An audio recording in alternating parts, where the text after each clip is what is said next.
Okay, Assalamu alaikum class. I hope everybody is connected by now. I can see 20 participants only. Please ask your classmates to join in. And could you please confirm in the chat box that I'm audible to you or not? If it is a yes, write yes so that I know you're able to hear me.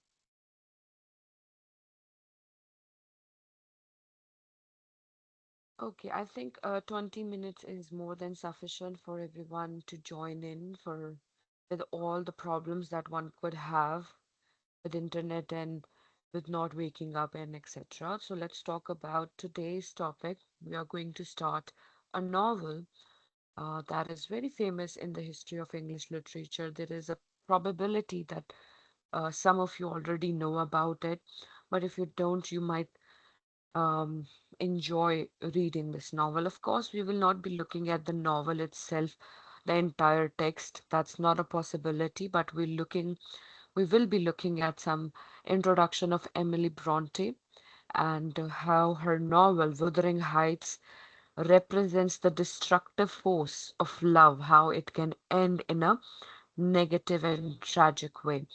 So the novel is called Wuthering Heights. It's a name of a place, and her name is the novelist is a female, and her name is Emily Bronte.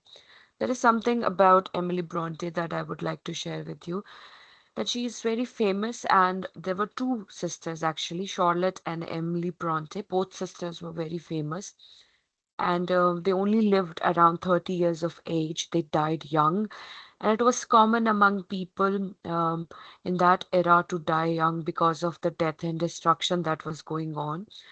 Another important topic that we need to discuss in on-campus class is going to be genres. Of course, we have talked about genres, but the movements and different eras of English literature will be discussed for you to make connections with all the works that we have tried to cover in the classes.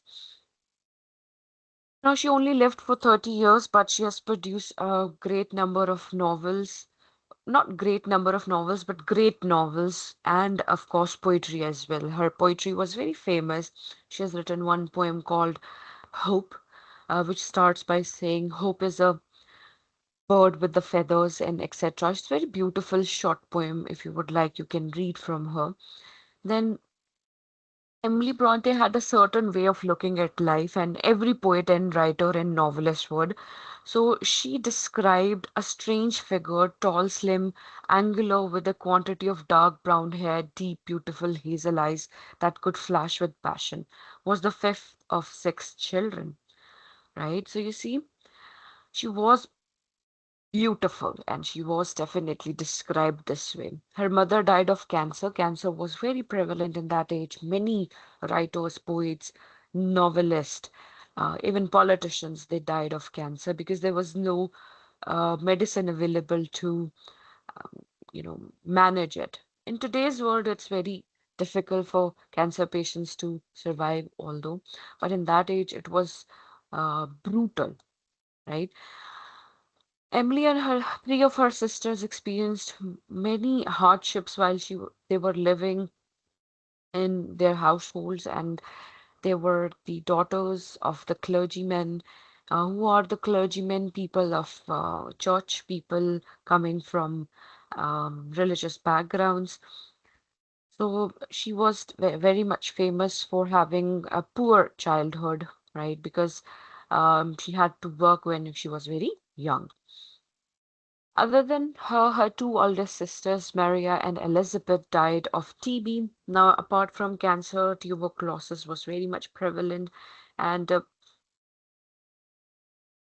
after TB, TB was a problem, a disease that was caused by water in the lungs, and the environment, atmosphere that they were living in was not favorable to that. Most of the patients with TB were told to leave the cold areas to go look for some sunny areas so that their lungs can breathe.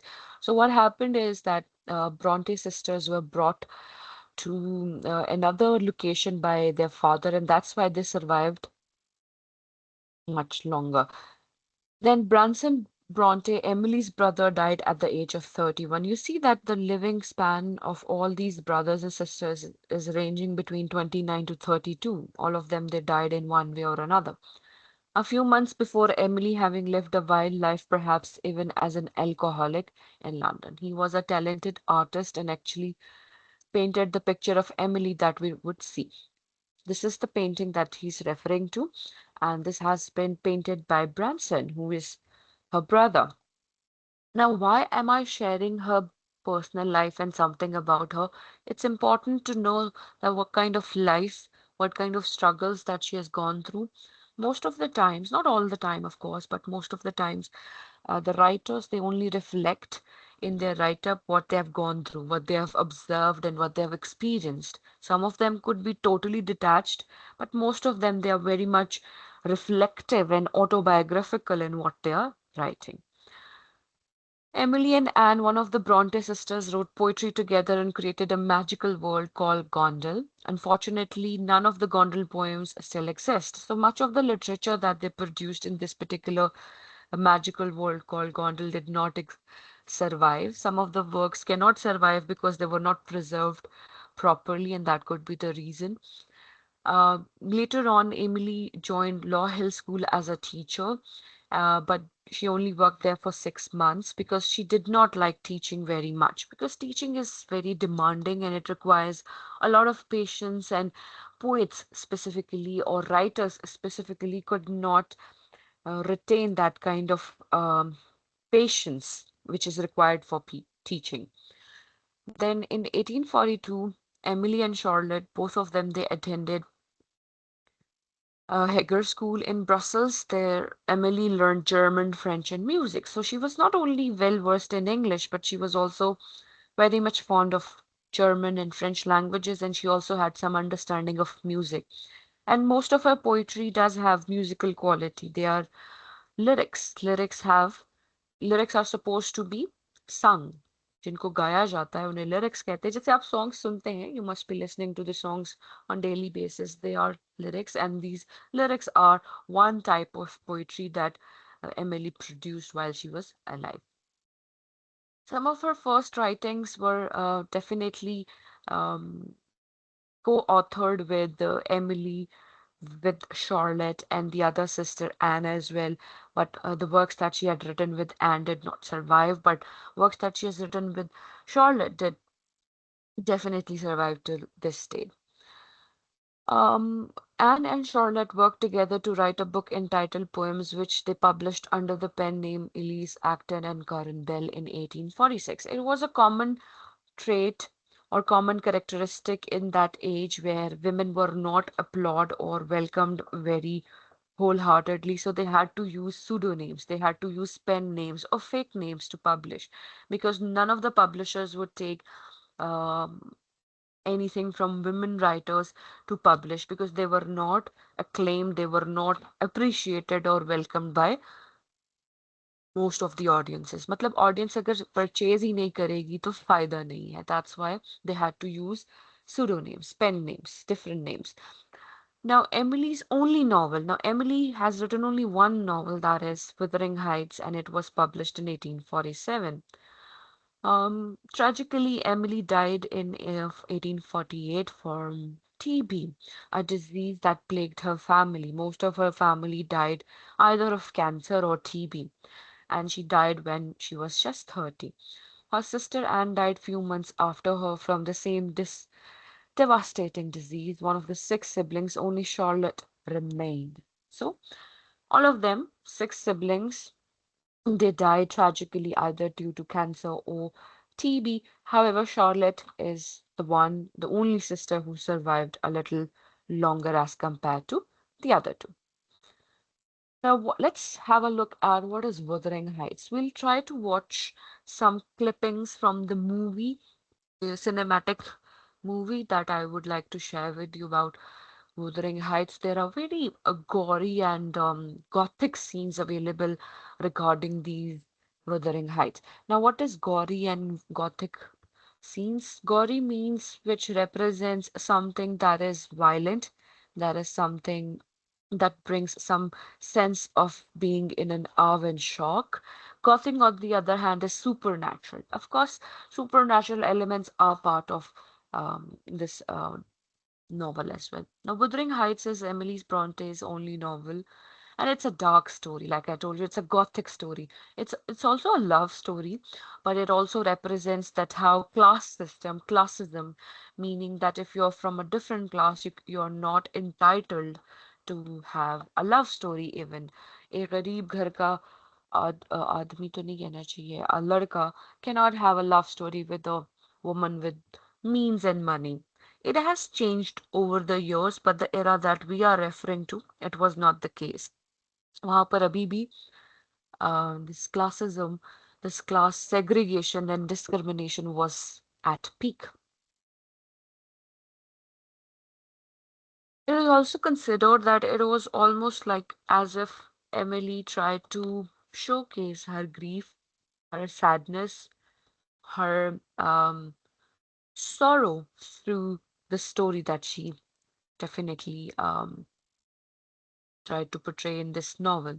It is also considered that this is one of the most strongest and most tragic love stories of history of English literature.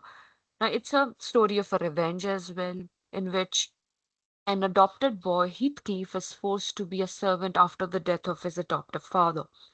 Now, I'll only discuss with you the important factors and themes that we need to know. Remember, none of the questions that will be given to you in your quizzes, assignments, or examination will require you to write summary.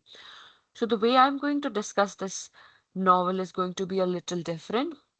At certain points, you'll get to know that there is this main character, Heathcliff, and then we have another main character, Catherine, right? तो मैं आपको इसकी कहानी as such once we have discussed what are the major points in it, तो मैं आपको एक animated story के थ्रू ये कहानी दिखा दूंगी so that you know what's happening in the story but remember किसी भी सवाल में आपसे समरी नहीं पूछी जाती तो उस पर फोकस नहीं करना for example if you want to focus you should focus that Wuthering Heights is a story of revenge.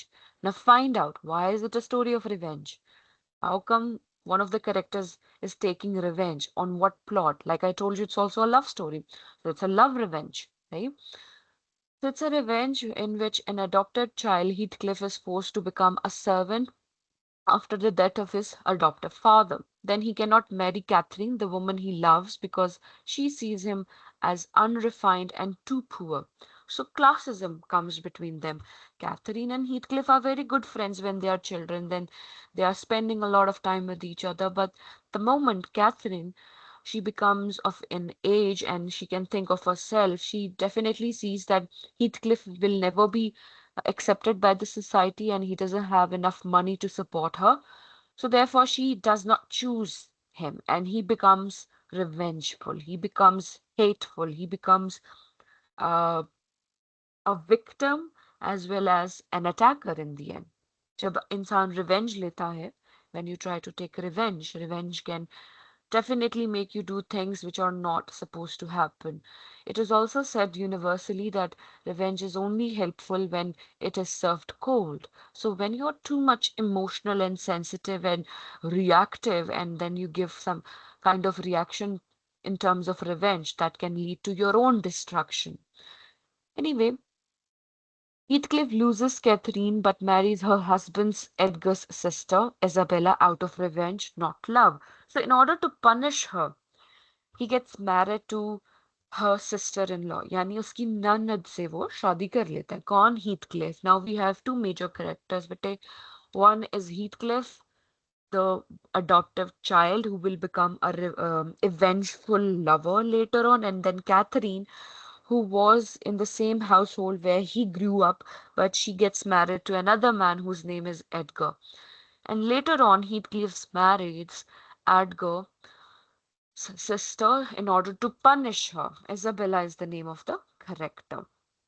The story has few bright spots and is intertwined with bitterness and regret. Most of the characters, they are either bitter, going through some kind of struggle, and they are regretting or they are going through guilt while they are living their lives. Now, definitely, Wuthering Heights has some romantic notions in it. and definitely romance is being represented, but that turns into a revenge and regret, pitiful story eventually. It further glorifies emotions over reason, and it also emphasizes that supernatural depth and the individualistic thought process was at peak at that time. Like I told you, if you're in a avengeful mode, you want to avenge the death of your beloved or the death of your love that you so dearly possess for somebody, you could get emotional. And when we are emotional, we can have reactions which will not be suitable for the good end result. And that exactly is what happened with Heathcliff over here. Other than that, it is important to know that this novel is highly complicated because it has complex narrative techniques. It has flash forwards and flashbacks, and you'll see that when you're reading, if you're not into it, if you don't like reading, you won't be able to identify which time is going on. Do you understand the concept of flashbacks and flash forward? Anybody?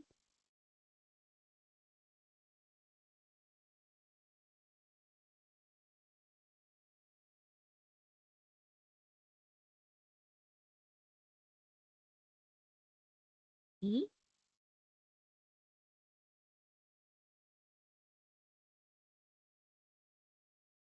What is a flashback? जी बताइए.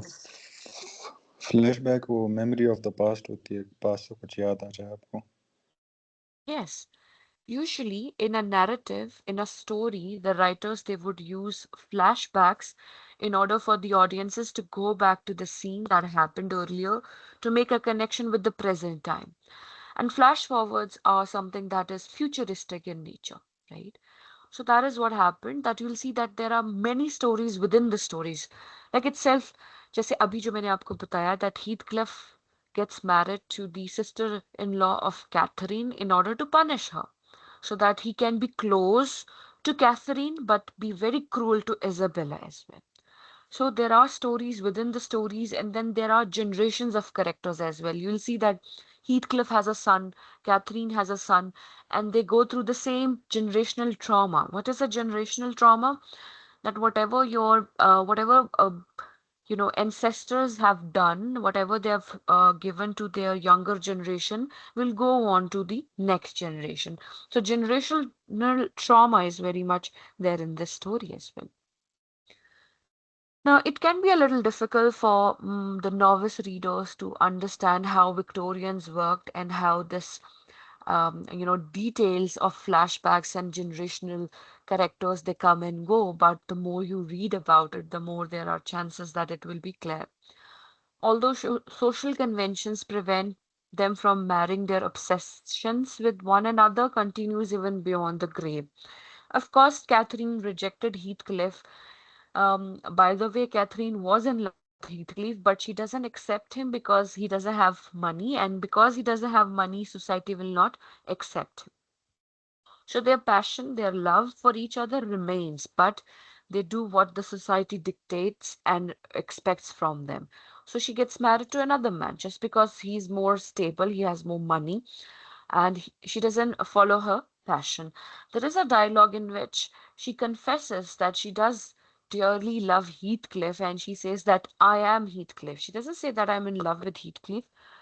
She says that I am Heathcliff. She's one with Heathcliff, but she cannot be a wife to him because he is not a good match for her. And that was very much common in Victorian age as well.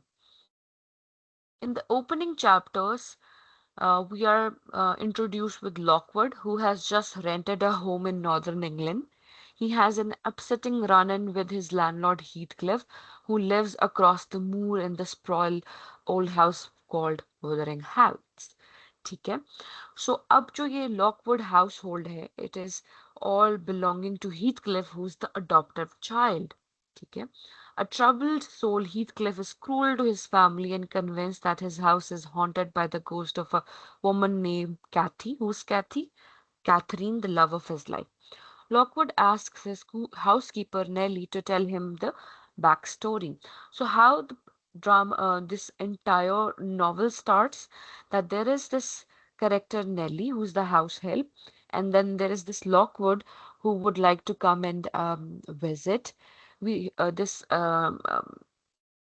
property called Wuthering Heights, and he asks what has happened and why Heathcliff is the way he's representing himself. Why is he so cruel? So Nellie knows the entire story, and Lockwood, who's a visitor, wants to know. Now Nellie will take us, the audiences, and Lockwood to the background story.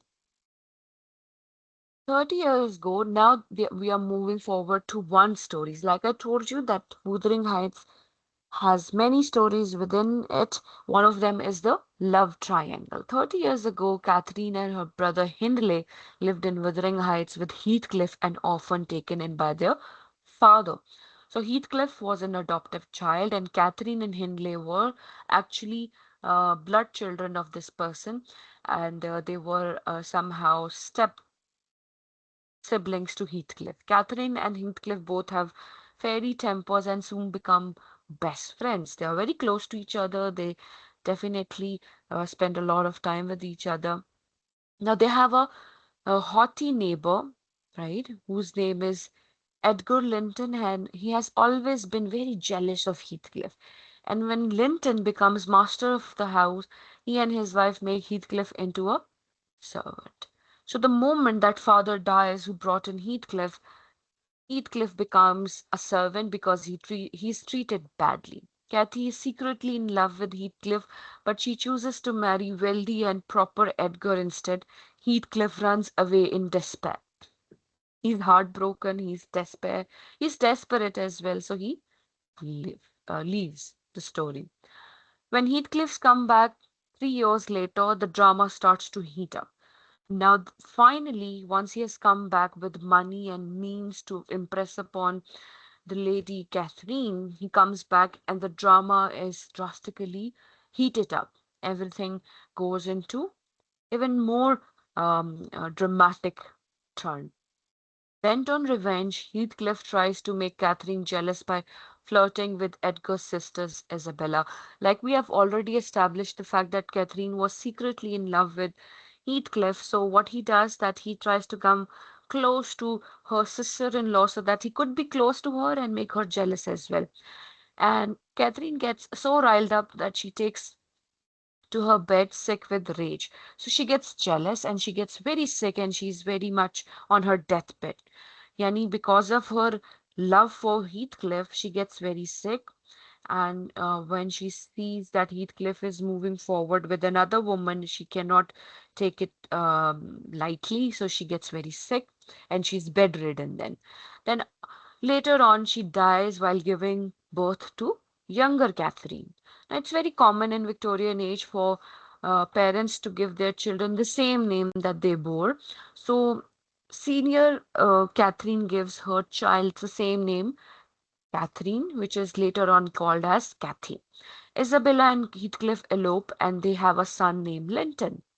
ठीक है, so generational trauma कैसे चलेगा? Kathy and Linton will come closer, but then there will be a twist as well because Hindley is in the mix. Who is Hindley? He's the step brother or the cruel brother to Heathcliff.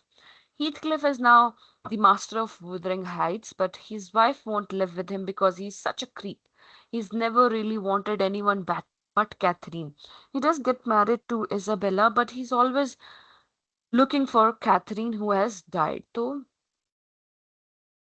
Isabella does not want to live with him.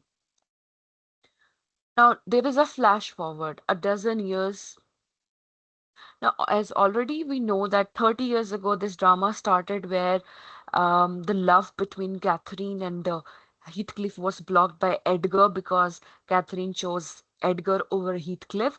This time around, a very similar situation is playing out. Catherine's daughter, Kathy, who's beautiful and as beautiful, or she's very much similar to her mother, बहुत हद तक same दिखती भी है, becomes good friends with Heathcliff's son Linton. So you see, वो कहते हैं ना जो माजी है अपने आप को रिपीट करता है. So history is repeated. They come closer. Who?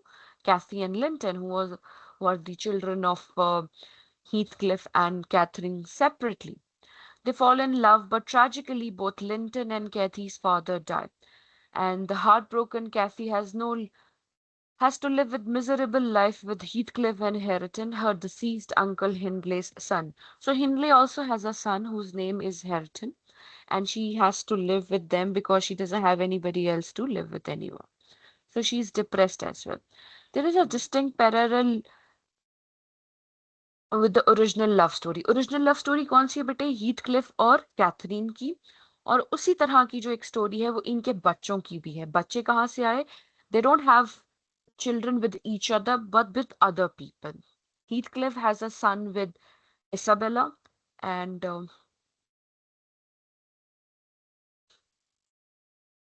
Catherine has a daughter with Edgar. Now the same story goes on between the two. Fall in love with each other, but then they are not able to get closer. The flashback is over and now we are once again in the present. Present क्या था? जब Lockwood Nelly से सारी कहानी सुन रहा है. Now Lockwood is asking Nelly, the household help, about what has happened in Wuthering Heights. So Mr. Lockwood leaves his home, and when he comes back several months later, he finds that Heathcliff has died after a strange illness during which he saw visions of Catherine's ghost. So he was haunted by the ghost of Catherine. This is also very much supernatural, gothic, and dark. In order for a story to be dark, supernatural, and gothic, it would have some natural, supernatural, and suspense kind of pointers in it, and Wuthering Heights does have it. Heathcliff is buried next to Catherine, and the survivors, young Cathy and Hareton, are married. You see, young Cathy was not able to marry Linton, who's the son of Heathcliff. Instead, she was forced to get married to Hareton, who is the son of Hindley. ठीक है, यानी उसको again इतिहास ने अपने आप को दोहराया, उसको उससे शादी नहीं करने दी गई जिसे वो पसंद करती थी. She had to get married to somebody she was not in love with. Now, let's talk about settings. What are the settings? Then, place in the time of the story. Nature plays a huge part in Wuthering Heights, just like the characters in the story. Author Emily Bronte grew up in the rolling hills or moors or Yorkshire, England. The moors are famous for their misty, melancholical atmosphere, and like Heathcliff and Catherine, Bronte was known to wander about in the relatively uninhabited land around her family house. So, if you remember in the introduction, I also told you that the characters they used to go through, not character, I mean to say, अच्छा बेटे इसरा go ahead बेटे join again एक दफा दोबारा join करके देखो. And don't worry, this is being recorded. You can listen to it later if there is something missed by you. ठीक है, आप दोबारा सुन लीजिएगा. So I was telling you about that Emily Bronte, who's the writer, went through the similar kind of lifestyle. She used to roam around in the um, moors, in the jungles, in the inhabited places, just like Catherine and Heathcliff. The stormy moorland provides a spectral, almost violent background for the novel, mirroring the characters' inner turmoil. Then we have some of the themes, right? So we have talked about how love is a destructive force. It made the lovers so bitter that one died and the others started inflicting pains on the other characters. देखिए Catherine प्यार के दुख में मर गई और Heathcliff ने बाकी करेक्टर्स का जीना हराम कर दिया. So love is a destructive force, and into this destructive force, what was contributing? The economical differences among the characters, the money matters, the financial differences were very much there. Then one of the major themes that you can identify apart from love and destructive forces, scandalous passion. What's a passion? Can anybody tell me if they know what does passion mean?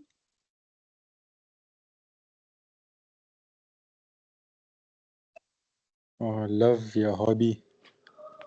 Okay, something that you like, a kind of a hobby.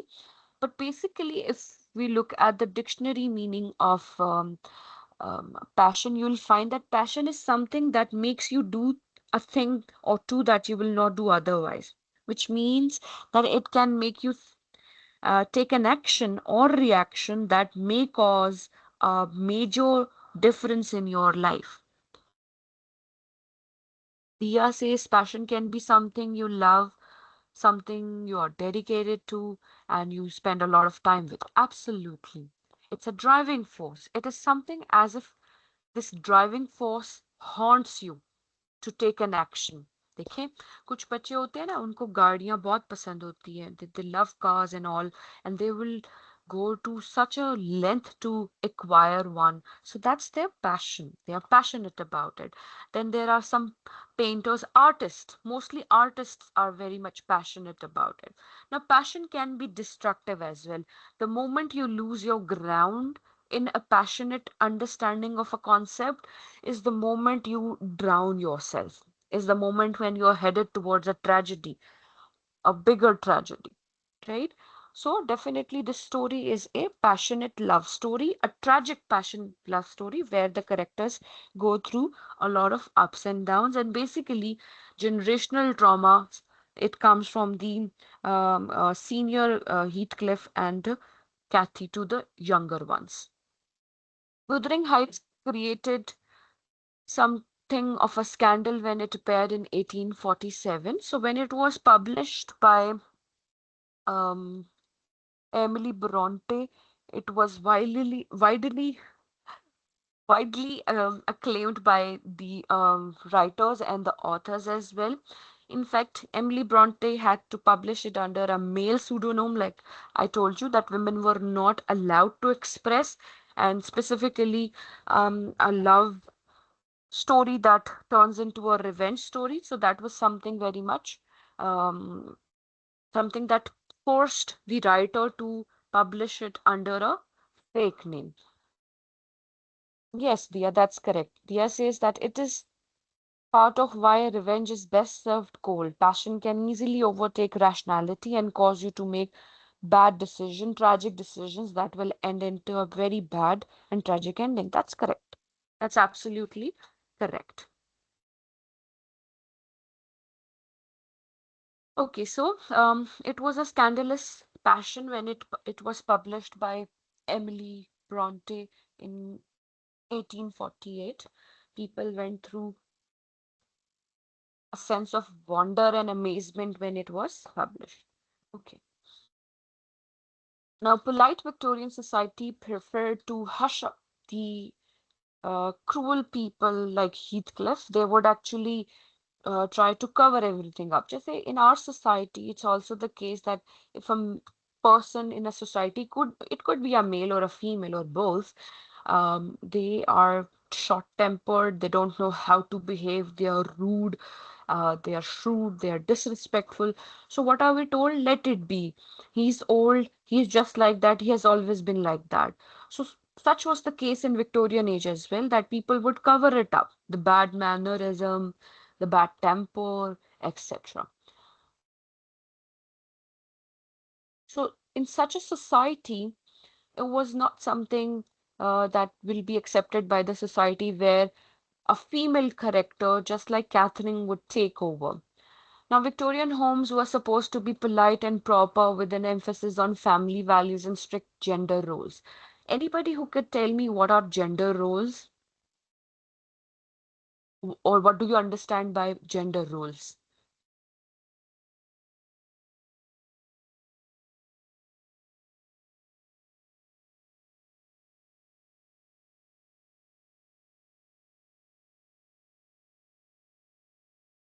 Hmm? Okay, let's talk about you. You have a gender role. Do you know that you have a gender role? अच्छा role को भी छोड़ें. Ma'am You have a general gender. Behaviour जी जी. Attitude मतलब इस पर Yes, that's correct. For example, you have a gender. You're a male or you're a female. And this society, Pakistani society, I'm referring to our society at the moment, it expects you to behave in a certain way. It dictates or tells you to be in a certain way. It does not allow or approve you to be out of the box. यानी इसने आपके लिए एक box बना दिया है कि उस box में आपने रहना है. That could be a gender role. So in Victorian age, women had certain gender roles and men had certain gender roles. Dia says roles you are expected to know how to play as a man or a woman, like a man being a sole breadwinner for his family and a woman being the sole caretaker of the house. That's correct. That is gender role. Now, this is also stereotyping. इसको stereotyping भी कहते हैं. In the modern world, it is not the case anymore. It's not a mandatory thing for a man to be a sole breadwinner anymore. Although in our part of the world is the same, but apart from our part of the world, there are many changes across the world that you can see. So in Victorian homes, there were certain gender roles. Women were supposed to take care of the household and give birth to as many children as possible and take care of their husbands. They were not supposed to leave the house and they were not supposed to be indulged into worldly matters. They were only there for the men of the house. यानी husband के लिए और उसकी जिंदगी के लिए एक औरत की पूरी जिंदगी हुआ करती थी. And men on the other hand were very worldly and they were not supposed to have any emotions. And if they had any emotions, they were not supposed to express them. Women were supposed to be emotional and sensitive and softer, and men were supposed to be assertive and authoritative. And if a man refuses or was not able to execute assertiveness or authoritativeness, then they were considered not a man enough. यानी उसकी manliness पे question आ जाता था जैसे हमारे माशरे में in our society this happens if a man is a supportive man of a woman and he lets her do the job and take care of the house we actually uh, say slurs upon that kind of a man कि ये आदमी औरत की कमाई खाता है that kind of stereotyping is in a very much prevalent in our society and Victorian age में भी ऐसा ही था. Another novelist whose name is Charles Dickens, he used to say that Victorian age is the best and worst of worst times. So everything was evolving and changing and everything was destroying and being destructed as well. दोनों तरह की values चल रहे थे. इसमें सिर्फ physical environment की destruction की बात नहीं हो रही. जेंडर रोल्स की बात हो रही है फेमिनिज्म की बात हो रही है इकोनॉमिकल फ्रंट की बात हो रही है psychological emotional and even sensitivity की भी बात हो रही है there were many women that they became very cold hearted eventually because they were treated such a bad manner that they started feeling nothing they became very numb. So existential crisis was there as well, that people started questioning their existence as well. The void between humans and the God, sorry, religious practices was also there. Wuthering Heights made reference to drunkenness, pregnancy, cruelty, and sensuality, and it and it even contains some starchy language. Starchy language का मतलब ये है कि ऐसी language जो कि usually expected नहीं थी राइटर्स से and let alone from a female writer कि वो इतना openly sensuality pregnancy marital rape cruelty और इस तरह की चीजों की बात करे that she would so openly condemn and criticize the bad habits and practices of the men of the society. This was something that made this novel a scandalous novel. Yes, it was about passion as well. It was about desire as well. That Catherine had a desire for this another man, but she gets married to another one. In that society, it was very much prohibited for a woman to have feelings for another man while she's married to another one. In our case, in our story, we can see that Catherine is in love with Heathcliff, but she definitely has um, a worldly mind where she gets married to Edgar. So इस चीज को highlight करना in a form of a novel उसने इसको एक scandal बना दिया कि एक औरत ऐसा लिख रही है कि शी उसका जो फीमेल कैरेक्टर है वो शादी किसी से कर रहा है और प्यार वो किसी और को करता है तो that was scandalous that was very much difficult for audiences to digest and understand. Now, most of all, Bronte takes on love was an unsettling one rather than an angelic bond between a husband and a wife. Love was a wrenching force that drove people to madness and death. अच्छा एक Hindi movie है if you have watched it it's called डर आप में से किसी ने देखी है, पुरानी फिल्म है, 90s की फिल्म है, जिसमें शाहरुख खान है और वो एक फीमेल कैरेक्टर के पीछे पड़ जाता है और मतलब उसको नहीं छोड़ता, जहां जहां वो जा सकता है उसके पीछे पीछे वो जाता है, और जिसमें वो एक फेमस डायलॉग भी आता है, Tu Hai Meri Kiran. That is also a scandalous love story. Yes, the girl had some feelings for the man earlier, but then she had moved on. But Shah Rukh cannot accept the fact that this has happened, and he would chase her to the ends of the world. And eventually, she has to kill him. There was no other way but kill him. So, ये जो passion है, it can definitely motivate you in a wrong manner as well. Now, it's also a Gothic novel. Like I told you, Gothic kya hota hai, where supernatural characteristics are there. Um, and this was usually very much prevalent in Victorian era stories, which definitely dealt with the themes of past haunted houses, gloomy landscapes, and sensuality. Now, all of these things are very much there in the novel Wuthering Heights. Gothic politeness can appear in hyper dramatic um, और मतलब kind of a hyper reality for a modern reader जो है वो एक realistic reader है, वो realism को पढ़ना ज्यादा पसंद करता है इंस्टेड ऑफ फैंटास्टिकल थिंग्स। जैसे आप लोग जिस किस्म की मूवीज आजकल देखते हैं, most of you like crime and punishment and law and order, death and war, इस तरह की मूवीज देखना पसंद करते हैं। फैंटास्टिकल मूवीज बहुत कम, जिसमें मैजिक हो, अम, ऐसा ऐसा एलिमेंट हो जो कि रियलिटी से जिसका ताल्लुक ना हो, ऐसी चीजें देखना पसंद नहीं करते। This is the painting that you can see. Now, we'll be moving forward to a textual, evident, analytic study of Wuthering Heights, that how it is representing the class division as a destructive force in Wuthering Heights. अब ये तो हम इसको discuss करेंगे, इसमें आपको मैं कुछ लाइंस भी बताऊंगी एंड ऑल दैट। स्टोरी थोड़ी बहुत मैंने आपको बता दी, राइटर के बारे में थोड़ा सा बता दिया, लव ट्रायंगल आपको प्रॉपरली बता दिया। Now I would like to show you a movie, a part of a movie that will help you to understand it once again, that what's happening in Wuthering Heights.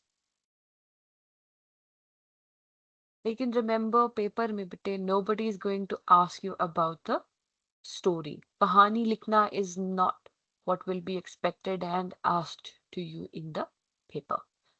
ये मैं आपको एक Wuthering Heights की animated story video summary दिखाऊंगी, this will help you to understand.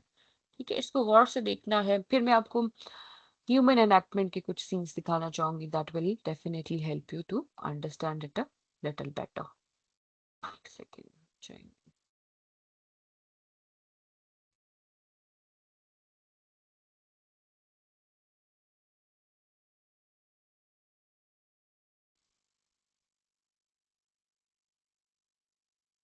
By Emily Bronte.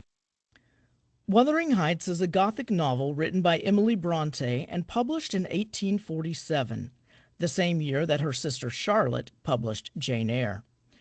Growing up relatively isolated, Emily published the novel, her first and only, under the name Ellis Bell, a pen name that her sisters helped coin along with their own when they co-authored a book of poetry in 1846.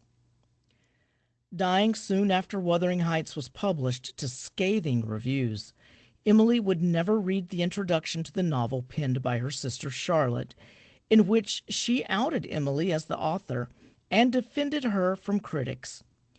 Her mind would of itself have grown like a strong tree. Set on the moors near Yorkshire, Wuthering Heights tells the story of two neighboring families that become tragically entangled as a result of a fraught romance between Catherine Earnshaw and Heathcliff. The novel begins with its narrator, Mr. Lockwood, the new tenant of a fine estate called Thrushcross Grange, paying a visit to the neighboring property, Wuthering Heights, which is owned by a troubled man named Heathcliff. Finding himself snowed in, Lockwood passes the night at Wuthering Heights by reading the diary of Catherine Earnshaw, the former inhabitant of his room. While reading, Lockwood is visited by Catherine's ghost, who asks to be let in through the window. Upon returning home, Lockwood falls ill and asks his housekeeper, Ellen or Nellie Dean, who used to work at Wuthering Heights, to tell him what she knows about the place.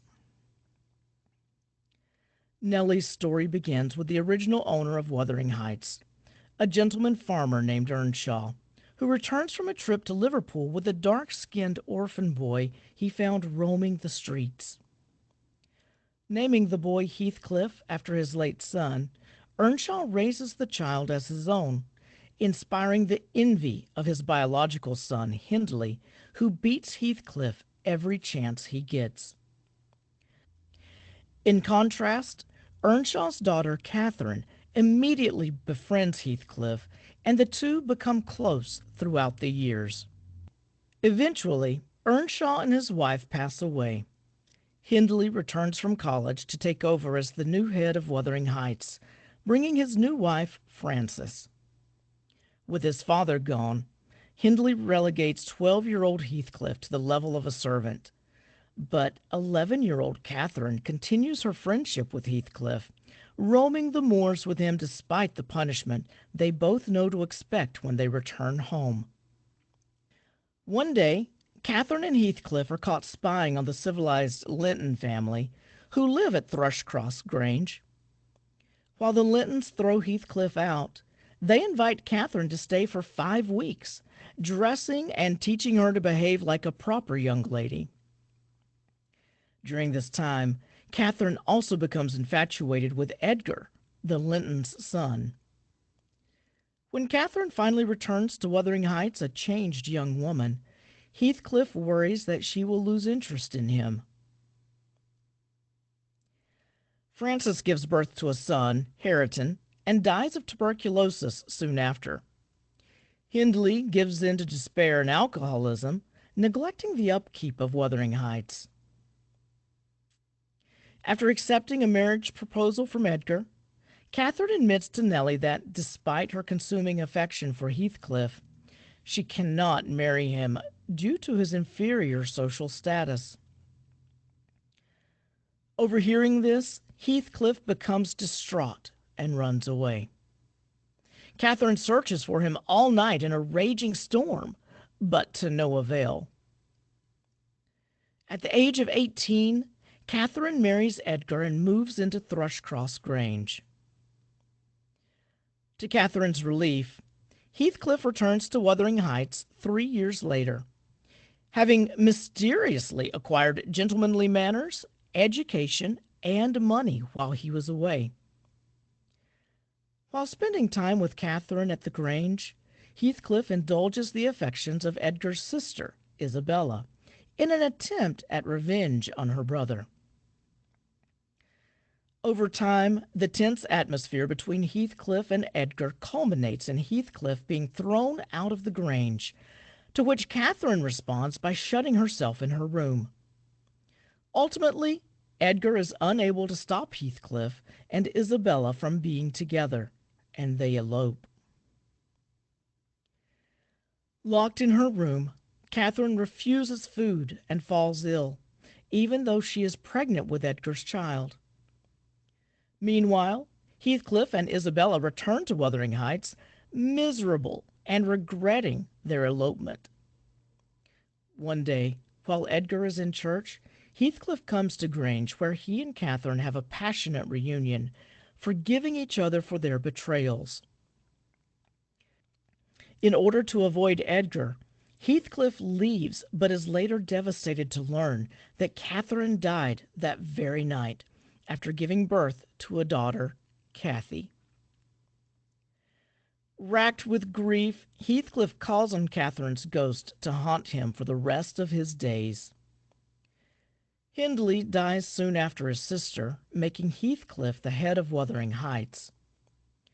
Plagued by Heathcliff's cruelty, Isabella flees to London, giving birth to their son, Linton. Meanwhile, Edgar raises Cathy entirely within the confines of the Grange, depriving her of contact with Wuthering Heights. That is, until she stumbles upon it one day while exploring the moors.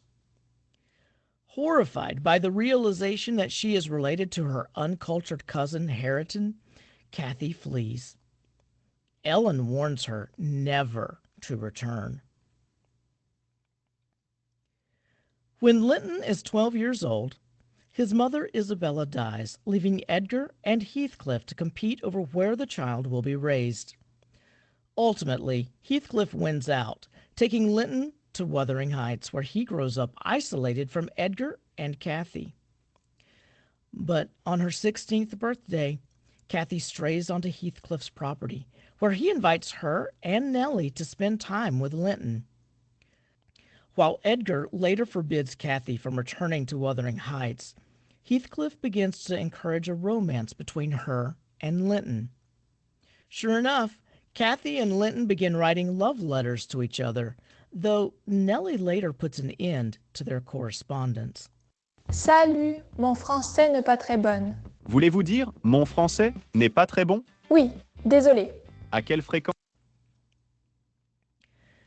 Edgar falls ill, and Kathy defies him by returning to Wuthering Heights to continue her liaison with Linton, who soon grows ill as well.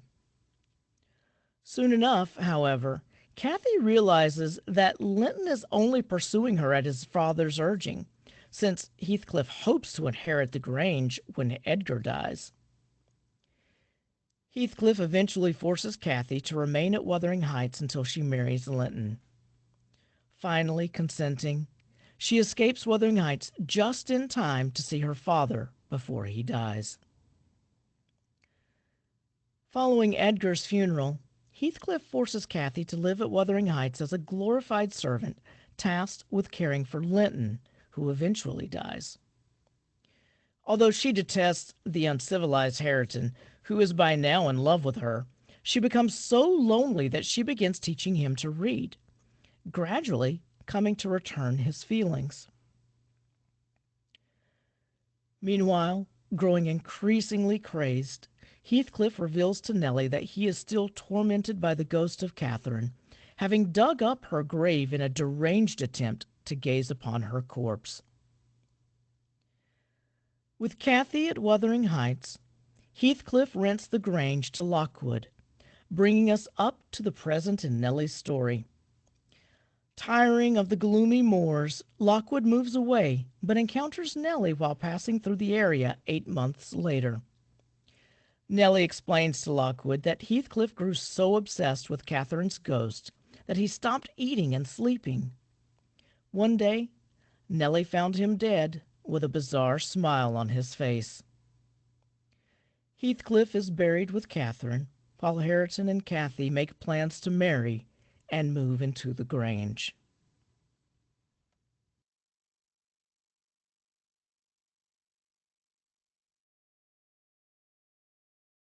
So I hope you're clear about the story once again.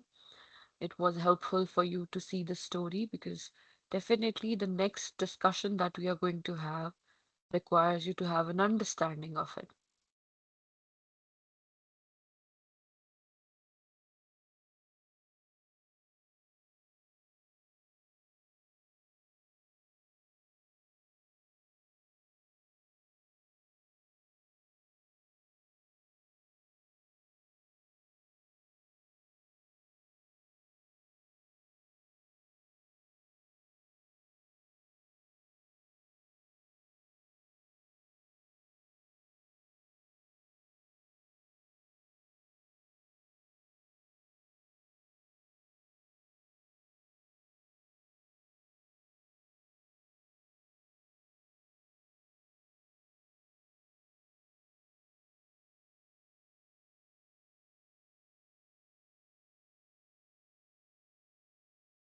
So till this point, we had a discussion about uh, Emily Bronte, the love triangle, the scandalous uh, passion about the novel, how it is a gothic novel, and whatnot. Now let's talk about class division as a destructive force in Wuthering Heights.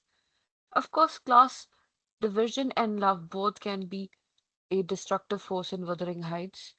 Now we have already established, we have already discussed that Heathcliff and Catherine, both of them were from different class statuses, and social exclusion was hinted at Heathcliff, which means Heathcliff was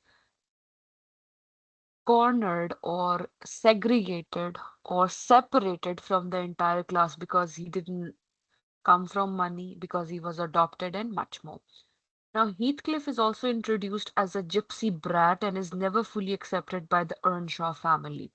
Who's this Earnshaw family? Earnshaw family is the family that adopted him as a child. However, he's called a gypsy.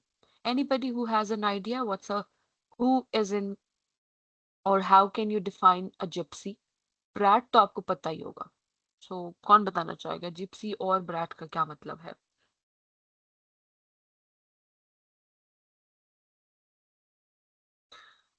बच्चे use करते हैं ना, the students and the people I've seen around me, they use don't be a brat.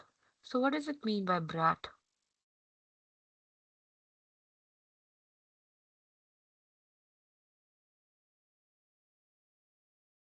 Hmm?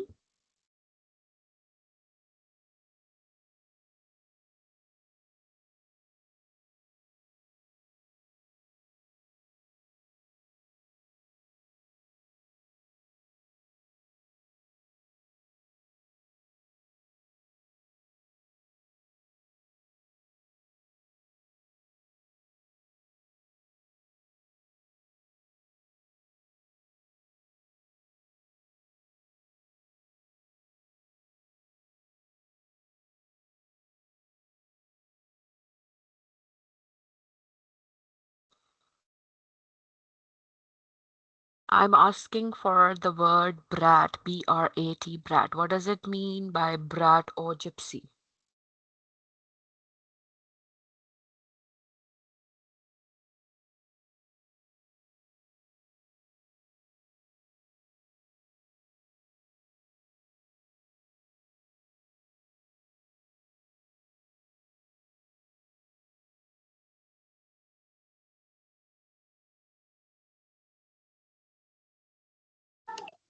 हम bread तो बदतमीज नहीं होता है. हाँ, एक सेंस में होता है. Anything else? Okay, Dia says somebody who doesn't listen. Yes, that can be it as well. Or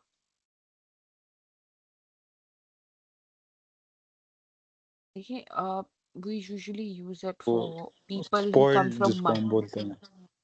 Ji. We usually use it for people who have money and they don't have manners or any sense of responsibility whatsoever. So they become brats. ठीक है. What about gypsy? Gypsy सुना है कभी किसी ने?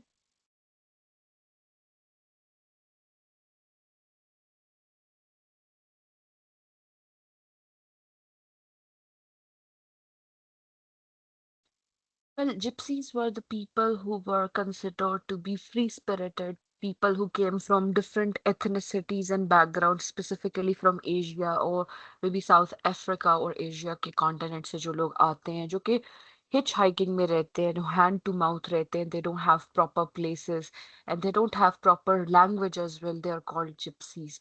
As we already know, Heathcliff was an adoptive child and he didn't have those mannerisms, but later on he acquires them. So people used to, call him a gypsy brat. Later on, he changed it, but initially, he was called a gypsy brat. Now, we don't in general take to foreigners here, Mr. Lockwood, unless they take to us first. So this line is said to Lockwood by Nelly that we don't take people if they are not approaching us. His outsider status contributes to his bitterness and fuels his later revenge. So, because he was a black child, eventually he was an adopted child, and Earnshaw dies, and the moment he dies, he becomes at the mercy of the Earnshaw family, and Hindley definitely treats him very badly. So, all of these things makes him feel othered, cornered, segregated, and racially impartial that leads to his revenge.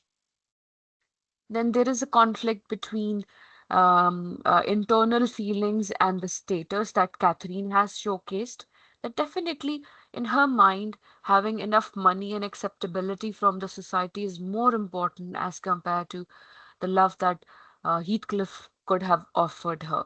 So definitely she's being we can call her intelligent, but we can also call it stupid at the same time. It depends how you look at it. But she takes the side of status as compared to love. So she does confess her love for Heathcliff, but she cannot marry her because he comes from low status. And she says the text she uses to represent this feeling, she says, it would degrade me to marry Heathcliff now, so he shall never know how I love him. This line is told to Nellie, the house help, that she does love him, but she will never marry him because she doesn't want to be known as somebody who got married to a gypsy brat or somebody who doesn't have enough money. Her decision ultimately leads to emotional ruin for both characters. Who are these both characters? Heathcliff and Catherine herself. Both of them, they regret, they live in guilt, and both of them fall sick eventually because of this decision. Then revenge as a reaction to class oppression. Now, this revenge is not a revenge that he got rejected in love, and he didn't get rejected in love, by the way. He got rejected in money, to be precise. Catherine does express that she does love him, but definitely she had to let it go because of the money matters. So definitely it's a class oppression thing as well. Heathcliff vengeance against Lintons and Henley is rooted in humiliation. If you remember when an Earnshaw, the man who brought in Heathcliff to the house as a father, died, Hindley and Edgar, both of them, both household treated Heathcliff very badly. They humiliated him, they treated him as a servant, and they would actually beat him as well and would not give him enough exposure to become a suitable and presentable man. Now, the line that represents these feelings are I'm trying to settle how I shall pay Hindley back. I don't care how long I wait if I can only do it at last. This line is said by Heathcliff when he is in a mood of revenge, and he says that I'm going to pay back Hindley what he has done to me, but I'll do it in a cold manner and I will not be very emotional about it. His revenge is both personal and class motivated. So, if we are to express Wuthering Heights as a story of revenge, then the revenge is not only motivated by rejection and love, but also by class oppression and humiliation as well. Then, like I told you earlier somewhere, that generational trauma and class cycles, they contributed to this revenge story as well, and it become a destructive force eventually. The children of Heathcliff, Edgar, and Hindley suffer under inherited class conflict. Harriton's early life is marked by lack of education abuse continuing the cycle. जैसे Heathcliff को education proper mannerism नहीं दिए गए थे Earnshaw family में. Similarly, Heathcliff does not give the same to Harriton, who's the child of Hindley. He had been content with daily labor and rough fare, yet he was born to better things. So this line represents that. This is called textual analysis. But while you're writing textual analysis in your answer, you don't write in bullet points. You have to write it in paragraph form. The setting is a reflection of class divide. Wuthering Heights and Thrushcross Grange symbolize opposing social spheres. अच्छा ये दोनों क्या है? ये दोनों properties हैं. Wuthering Heights belonged to Earnshaw family and Thrushcross Grange belonged to the Linton family, Edgar की जो फैमिली है. तो ये दोनों घर एक दूसरे से एक पूरी प्रॉपर्टी है जिसमें सिर्फ घर नहीं होता है, सर्वेंट क्वार्टर्स भी होते हैं, कैटल्स के रखने वाला शेड भी होता है, and much more. It's quite big. The wild moves mirrors the emotional and social chaos tied to class boundaries. Wuthering Heights stood completely removed from the state of society. Wuthering Heights as a property was far away from the common society or villages and cities, and that's why it symbolized a lot of things that they have mentioned over here. So it's very important for you to be able to convince me in your examination that class division as a destructive force in Wuthering Heights.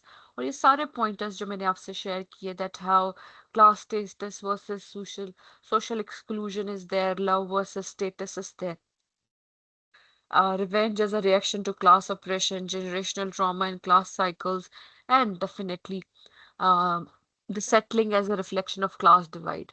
तो ये सारे points आप अपने इसमें लिखेंगे when you're trying to prove that Wuthering Heights is a novel that has class division as a destructive force. Class division में आप love की भी बात कर सकते हैं क्योंकि love अलग इसी वजह से हुआ क्योंकि class deterioration बीच में आ गई थी. तो that was all about Wuthering Heights that I wanted to share with you. Now we'll take a break till 1 p.m. and then we can start with the further discussion. And I'll take your attendance as well. Okay, I'm connected, but we have a break till 1 p.m.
Okay, dear students, I hope you're connected. I can see 21 participants. Please ask your classmates to join in back.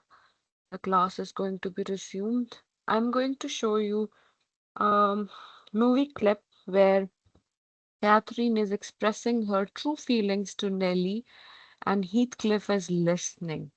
And that is the turning point of the entire story where the revenge plot starts because Heathcliff knows what she feels, but even though she chooses somebody else and he then runs away and she looks for him the entire night in the stormy night, but she's unable to find him. And after 3 years, he comes back and, brought in a raining hell upon Catherine and her household.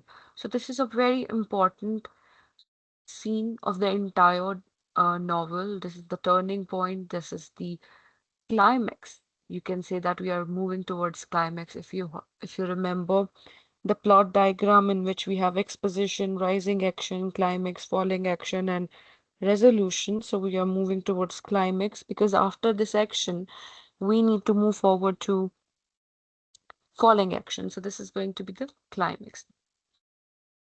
Okay, let's watch this together so that you understand what is at the stake. And remember, in today's class, we talked about Wuthering Heights by Emily Bronte, and on the basis of the same, you will have some class activities in the upcoming class. So make sure that you know what's happening and you can perform well because this class activity will not let you have your mobile phones with you. It will require you to know what's happening in the story itself ठीक है तो ये आपने पढ़कर आना है नहीं पढ़ा है तो सुनकर आना है so that you can attempt your class activities. This is the scene that I'm referring to, and in this scene what happens is that um, recently Catherine has realized that she has some infatuation towards Edgar, and then she is actually in love with Heathcliff, but she cannot tell this to Heathcliff, and it's a secret for her. So she's coming to this maid and asking her to keep a secret. Now let's watch it. While I'll play it, could you please confirm whether it's audible and visible to you or not? 10 seconds के लिए play करती हूँ, आप मुझे confirm कर दें.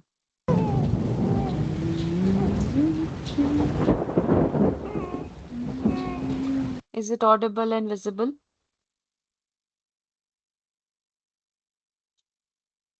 Yes, ma'am. Okay, let's then watch it.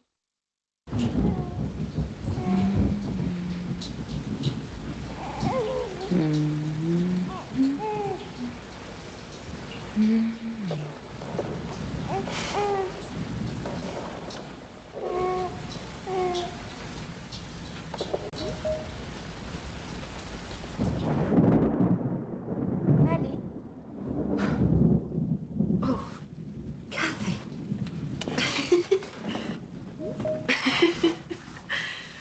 Thought you were Francis, wasn't it? Oh, Nellie. Oh, will you keep a secret for me? Is it worth keeping? Today, Gillington asked me to marry him. Well, How should I answer? well, really, Miss Kathy, how should I know? Now that's Heathcliff listening. ठीक है ये सुन रहा है और she's expressing that she's been proposed. The confession that Catherine will give is the important factor in making Heathcliff mad with passion and revenge. I accepted him. Kathy! Do you love Mr. Edgar? Of course I do. Of course. Who can help it? Why do you love him, Kathy? Because he's handsome and pleasant to be with. Bad. Because he's young and cheerful. Bad still. And because he'll be rich. And I shall be the greatest woman of the neighborhood. did Cathy? Is that what you really want? Well, marry Mr. Edgar then. Where's your obstacle?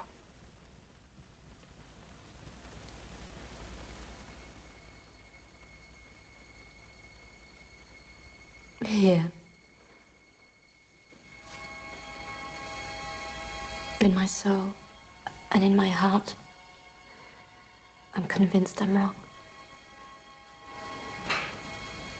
And if my brother had not brought Heathcliff so low, I shouldn't have thought of it. It would degrade me to marry Heathcliff now. So you'll never know how I love him.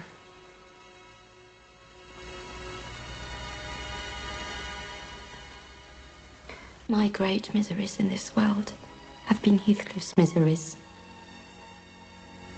And I watched and felt it from the beginning.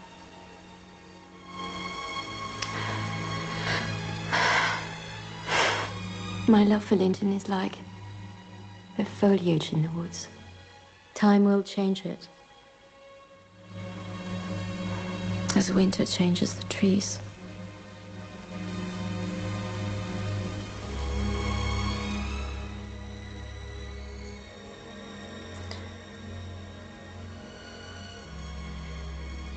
I love Heathcliff.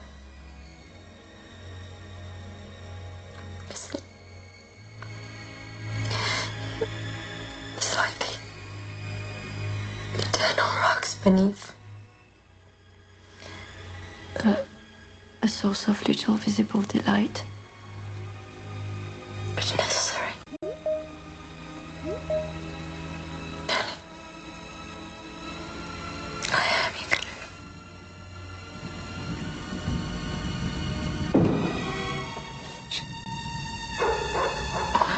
It's Joseph, and Heathcliff might be with him. In fact, I'm not sure he wasn't here earlier. Yon devil of a gypsy gets worse and worse. He's left the gate open and took off across the moors. Go and look for him. So here in the scene, you can see that um, she has confessed her love, and Nellie, for a fact, knew that Heathcliff was listening, and now the dramatic, fanatic looking for what has happened to um, Heathcliff goes on. It's a full movie. If you would like, you can watch it. This is one of the most important scenes in the entire, you can say, the novel, because it turns the page. It changes the course of action, because before this it was all about love and friendship and etc. But now all of a sudden, once he knows that she loves him, but even then she will not accept him, causes him to take revenge, and in order to do so, he leaves for 3 years. So this was an important factor that I wanted you to know, that how class system. See, she says that she does like Edgar, but she will be the most rich. She doesn't have enough words to express her liking for Edgar. But when she expresses her liking for Heathcliff, she has vivid, horrific, yet very sweet description to describe, where she says that I am myself with Heathcliff.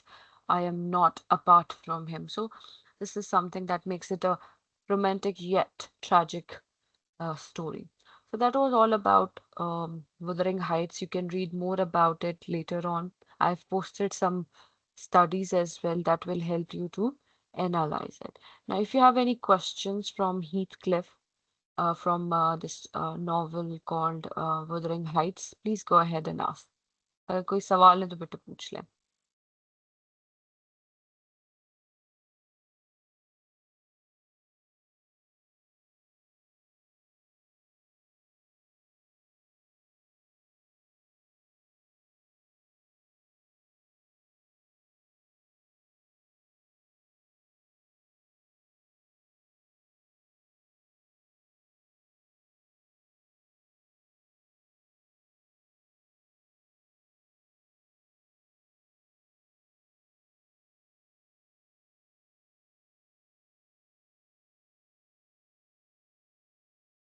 Yes, please. Any questions?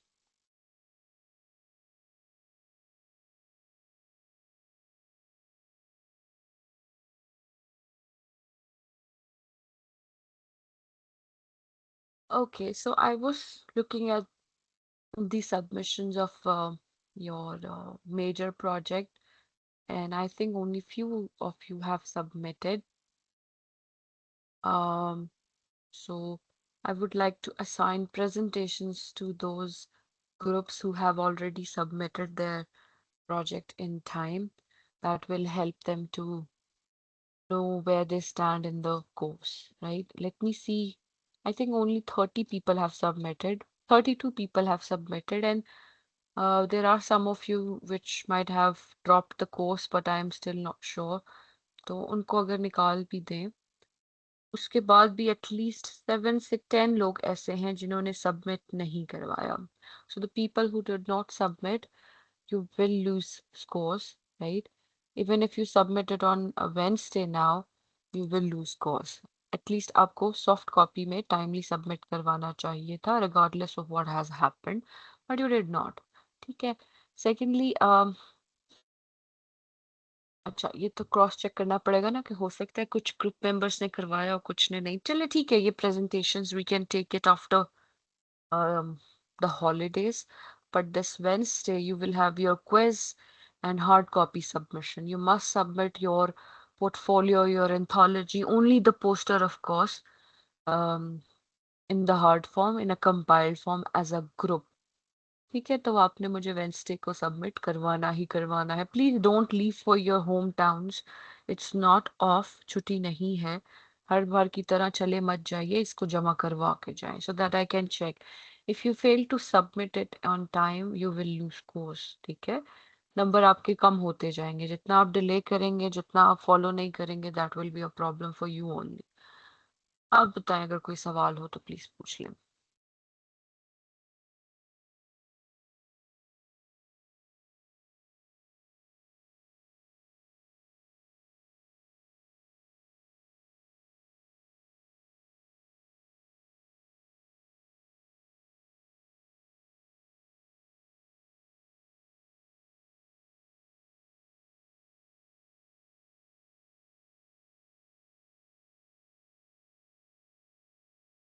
और वो जो optional activity है ना सिलिलिकी वाली, वो भी Wednesday को ही होगी. वो मैंने डेट चेंज कर दिया है.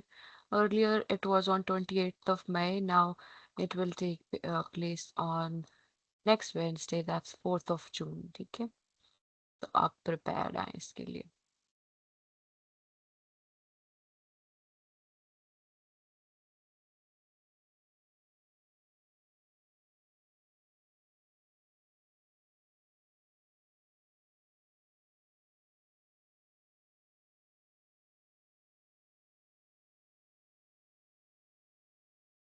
There are many of you who just joined in. अभी आपने ज्वाइन किया है, आपने सब मिस कर दिया. Do listen to the recording, I will post it somewhere.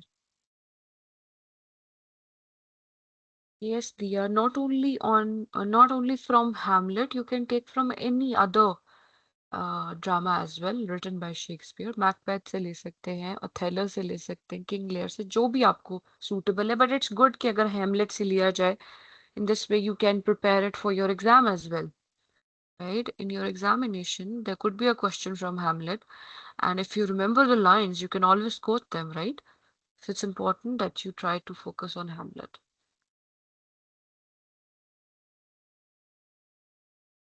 And remember, जो ये परफॉर्म करने वाले हैं, it must not be a script reading. Rostrum के पीछे छुप के नहीं खड़े होना. You have to give a performance in front of the audience, right? You have to create a drama. You have to create an aura that you're doing something that is important.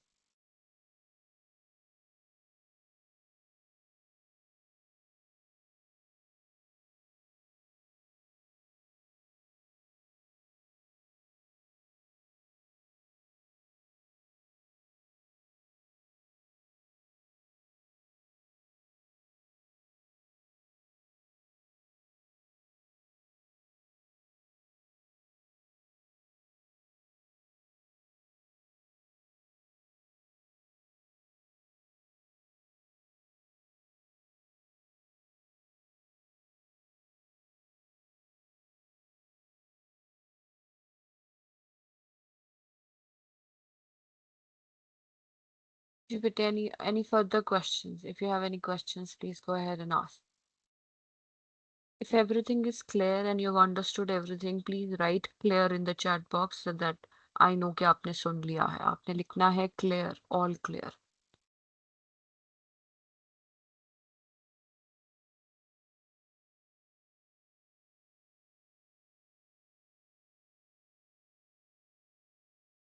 Ma'am ये जो hard copy में submission जो है ना, हम्म, उसमें एक poster लगेगा और जी बाकी सिर्फ जो क्या देखिए सर, सिर्फ हाँ, आप जिस ग्रुप का हिस्सा हो ना, उसमें 6, 7, 8 लोग होंगे, राइट? बिल्कुल ठीक है. All of you have made your separate posters, right? बिल्कुल राइट. सो जो उसका थीमेटिक एनालिसिस है वो आपने मुझे प्रिंट करवा के नहीं सबमिट करवाना, वो मैं ऑनलाइन ही पढ़ लूंगी. आपने क्या करना है कि अपने सारे ग्रुप मेंबर्स का जो पोस्टर है वो एक बुकलेट सी बना लेनी. 7-8 पेजेस बनेंगे जितने भी मेंबर्स हैं, और अच्छा उसका एक फ्रंट पेज, क्योंकि आपकी थीम तो एक ही है ना सबकी. इफ बिल्कुल if it is theme of love, redemption या जो भी है, तो टाइटल पे होना चाहिए थीम ऑफ लव. और जी उसके बाद नेक्स्ट पेज पे आपका सारे ग्रुप मेंबर्स का नाम और पेजिनेशन होना चाहिए कि कौन से पेज पे किसका पोस्टर लगा हुआ है. That's it, that's all about the submission. ये आपने सबमिट करवाना है, कलर्ड सबमिट करवाना है, ब्लैक एंड व्हाइट नहीं होना चाहिए. ठीक सही है Okay, only Dia, Talal, Faris, Abdullah and Irfana understood. What about the rest of you? आपको क्या समझ आई?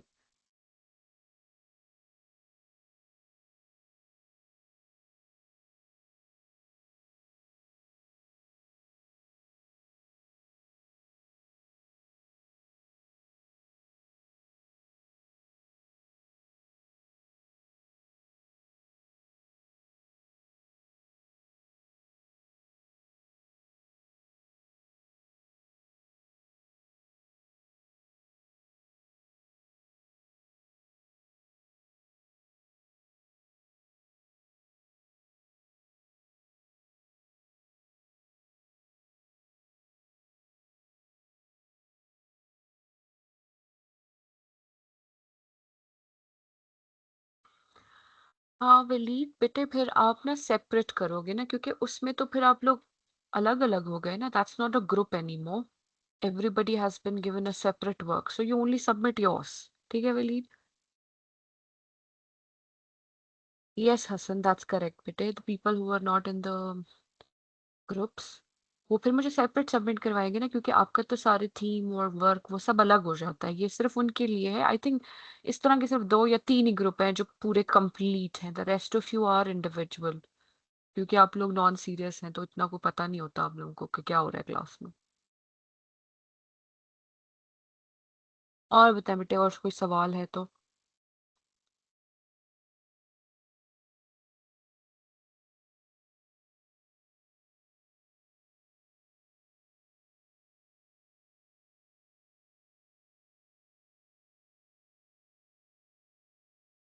Where did you send it? मैं अभी आपको रिस्पॉन्स दे देती हूँ. कहाँ भेजी बेटे आपने email? Which email address did you use?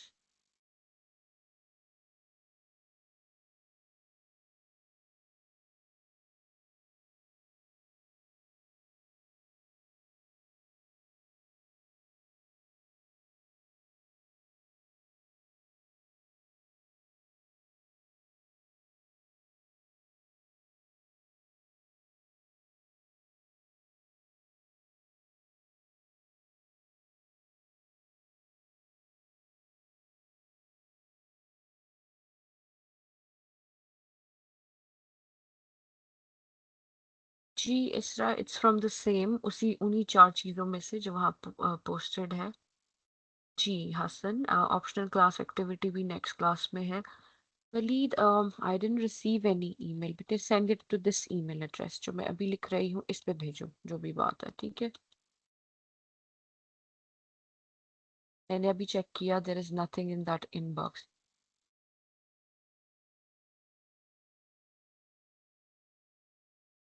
ठीक है लारिब, मैं देख लेती हूँ. I will take a look at it.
और बेटे और कोई सवाल है पूछ ले। अच्छा अरे मैंने ना क्विज 1 के सेपरेटली स्कोर अभी अपलोड ही नहीं किया ना, मेरे पास लिस्ट में है, तो मैं वो अपलोड कर देती हूँ तो आपको क्या सब कुछ शो होने लग पड़ेंगे वो। ठीक है, I upload it right now in 10 और 20 मिनट्स। ठीक है, फिर देख लीजिएगा। Okay ma'am.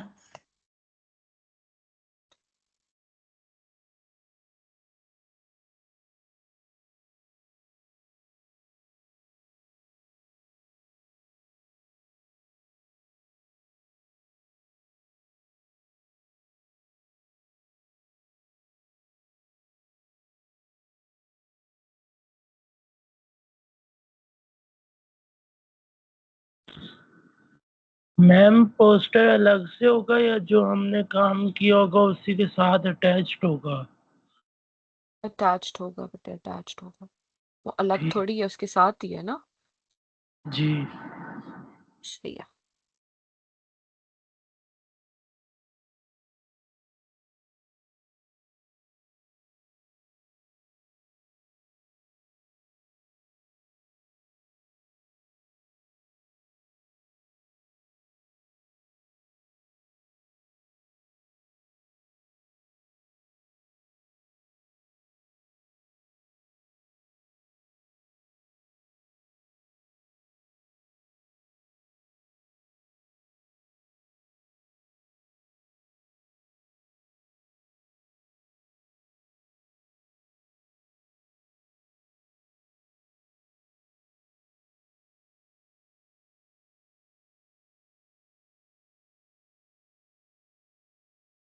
Okay, since none of you have any further questions, I'll be ending the class right now. We'll meet on Wednesday with your submission or your submission of projects and your conduct of your quizzes and optional activity. Yes, please. Yes, Uzair.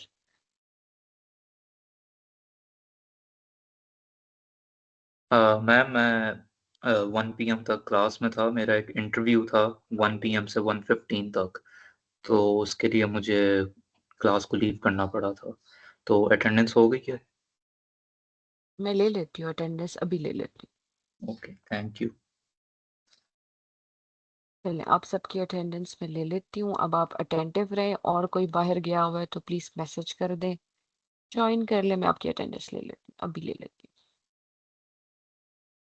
हूँ।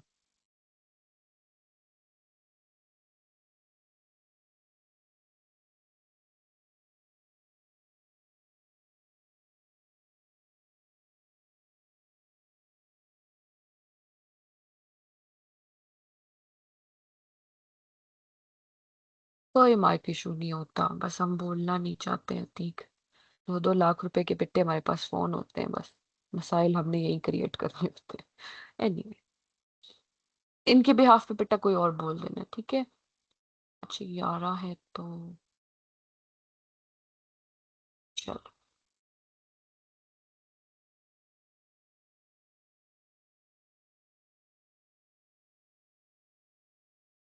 Okay, be attentive for your roll call please. यहाँ पे post नहीं करनी है आपको, present बोलना है, ठीक है।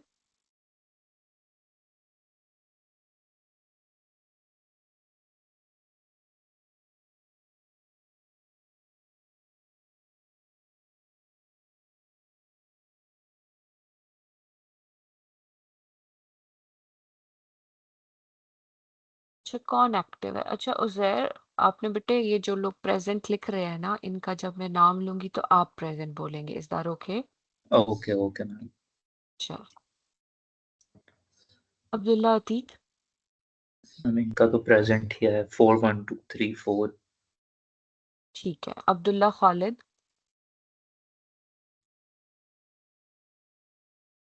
अदनान शफीक। एमन बिलाल। Present, ma'am. अलीशा साजिद। अलिशबा राशिद। अंबर जहूर।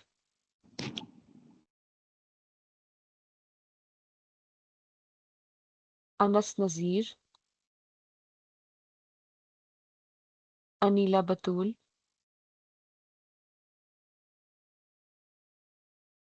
Asad Harun, Present. Azan Mir, Present, ma'am.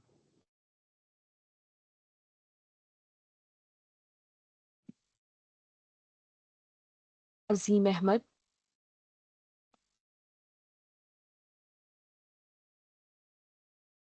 Bilkis Iqbal,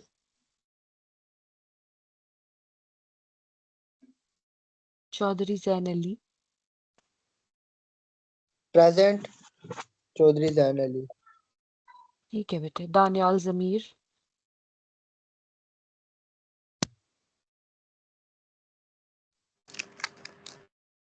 Danish Shahzad,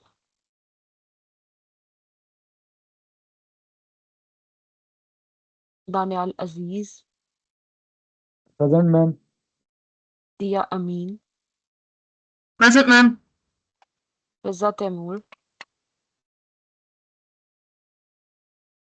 Hammad Sharaj, Present. Hasan Ali, Present, ma'am. Hasan Iftikhar, Present, ma'am. Irfana, Present, ma'am. इसरा आरिफ, Present, ma'am. जाम मोहम्मद, Present, ma'am. लाइबा जमाल, लाइबा तनवीर,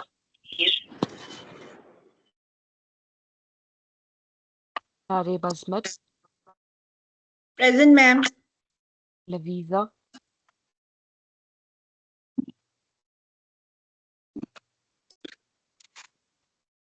मालिक Bilal Amjad, Mehran Khan, Present, ma'am. Mohammad Ashir Aziz,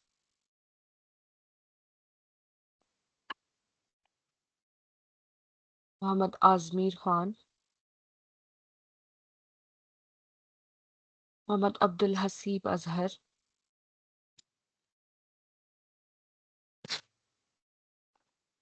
Mohammad Abdullah, Present. ये Present. मैम इनका है, प्रेजेंट है। ठीक है, Mohammad Bilal Riaz, Yes, ma'am. Mohammad Ibrahim, Mohammad Jasim, Present, ma'am. Mohammad Naveed,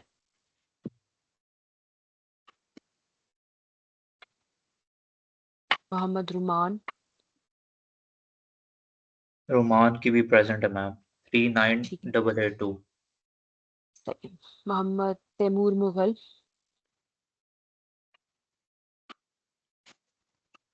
Nilofar,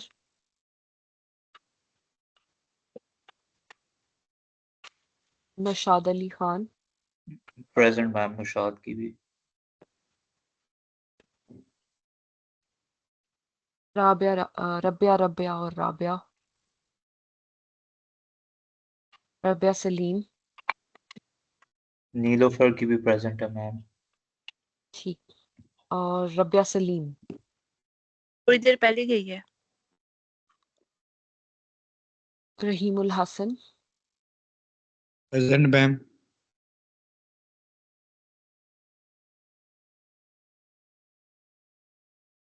राजा नासिर अली,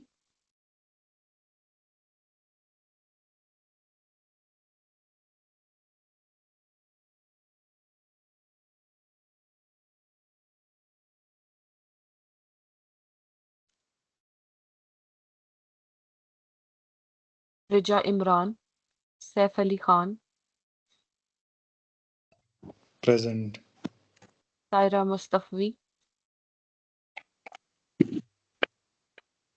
शहजाद नूर, Present, ma'am.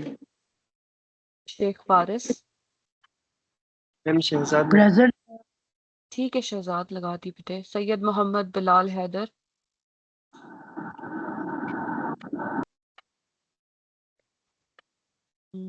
Talal Mehdi, Present, ma'am. Usman Safdar, Uzair Nadeem, present ma'am. Waleed Hasan, Present, ma'am. Waqar Yahya. चलिए जी, अटेंडेंस लग गई है। ठीक है बेटे। मैम मेरा नाम नहीं आया। क्या नाम है बेटे आपका? अंबर ज़हूर। आया है ना? मैम मैं वो हो गया था। मैम टीचर मेरी ने भी कहा अजीम। हो गया अजान भाई, हो गया। Ma'am okay. ये मैम मैं किचन अनीला, अंबर, ये सारे जो है ना बेटे, कान खोल के बैठा करो, यहाँ पर हमेशा करती हो। एक अनीला और एक अंबर, और कौन है बेटे? मैम अजीम की। इसकी अजीम अजीम मैम। अहमद चैट में भेजा था मैंने, प्रेजेंट बोला भी अजीम था। अजीम अहमद लग गई है बेटे। चले ठीक है बेटे, ओके जी, अल्लाह हाफिज। अल्लाह हाफिज।